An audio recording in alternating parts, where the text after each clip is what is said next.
If you invest in your child, you don't have to invest for your child. Children require our presence and not our present.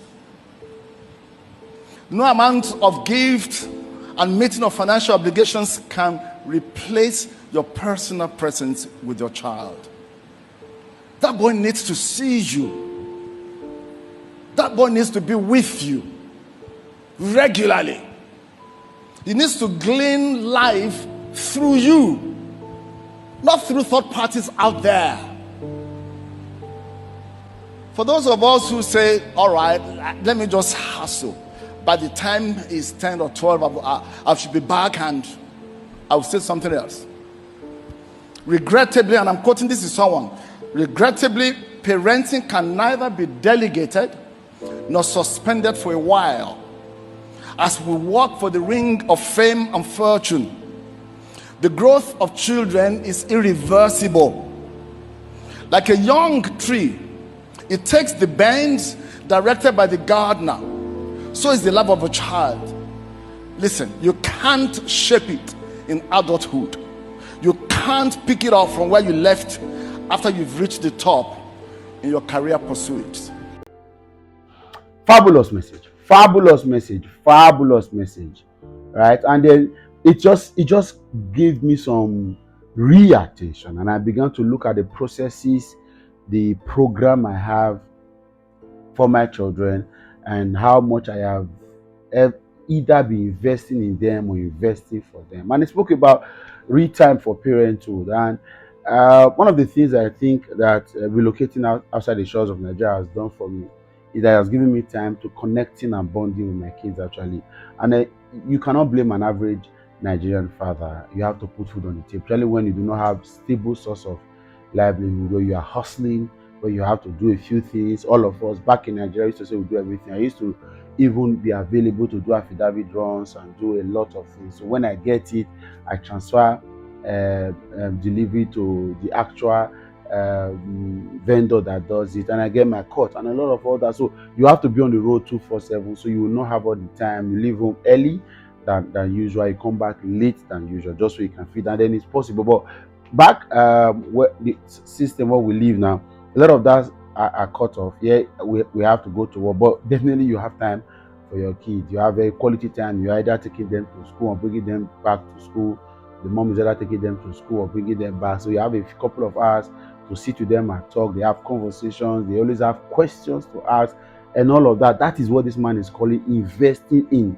For a lot of parents, their own idea of what the children needs is investment for. So you are buying houses and building houses and buying cars and doing stuff and traveling on holidays, which is also good though, and all of that. At the end of the day, if you don't invest in them, the things you have invested for them will be wasted and they will not be properly utilized. So the best thing, like the man of God has said there, is to invest in them. Investing in them takes time, it takes effort, it takes quality parenthood, quality mindset, it takes communication, it takes relationship, it takes bonding, it takes love. Someone said the best gift you can give to a child is to love the mother, or the best gift you can give to your child is to love the father. Love between parents should be the bedrock of every foundation of love for the child. You can't say you love a child and the mother is despised, is depressed, is punished, is severed, or is abused and all of that. So if you want to love this child, first love the parent and love your co-parent and let them be loved. Then from there you can begin to see how much you can impact in them. Deliberately, this is reminding all of us parents and would-be parents that we should put our effort in investing in our children. Some of this investment has to do with mental investment. Benjamin Franklin, an investment in the mind pays the best dividends. Nobody can take away what you know. So love, invest in the mind, invest in the brain, invest in love, invest in ensuring that child has got the mental capacity to be able to grow up, right? And then we have very badly raised and formed children and characters around the world because parents taught what they need.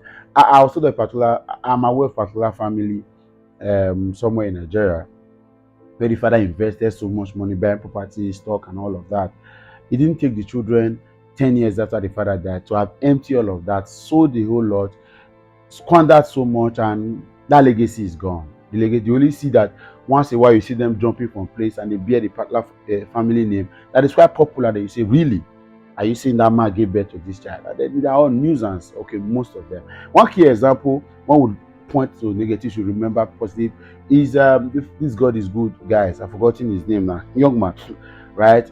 I know that the father had done so much. There was the second that led to the death of the chairmancy of God is good was something that we are happy about, right? But the young man, the son, took over that company, and what he has stretched the company to is somewhat of that deserves applause. He's taking the company from that regular transport company to be one of the brands that you are proud of. I'm not saying God is good motors have all of the have not done wrong or have not made mistakes or they are best of the best, but you see the progress they've made, a few impact, very quite popular, quite comforting. There was a time where you could either fly or use God is good. Unfortunately, our roads are not very very good this time. We have bad road networks, we have terrible roads, we have insecurity on our roads, so it's not so much, right? But the hype was there at the time. Good. Even the advertisement they put out were qualitative. That shows that somebody that have been invested in has taken over. Imagine if the father did not take time to have invested in that child. The child did not also take pain to have learned what the father wanted and saw from the father's view. And that good again, that is what the father, that's good accolade to the father. That would not have been possible, right? So it's okay to do all you can, take care of your child. I used to tell my friends that I'm not raising models, right? I would rather raise the CEOs that will own the company for these models. No insult to models, that these models that you are raising will come and endorse and be used to advertise. It's not bad to raise models. Models are very beautiful people. They make money and all of that. But I rather want to have CEOs and CEOs of all kinds, chairmen and chair ladies, right? A lot of you, what you have in your house are models. I won't talk more than that. Goodbye.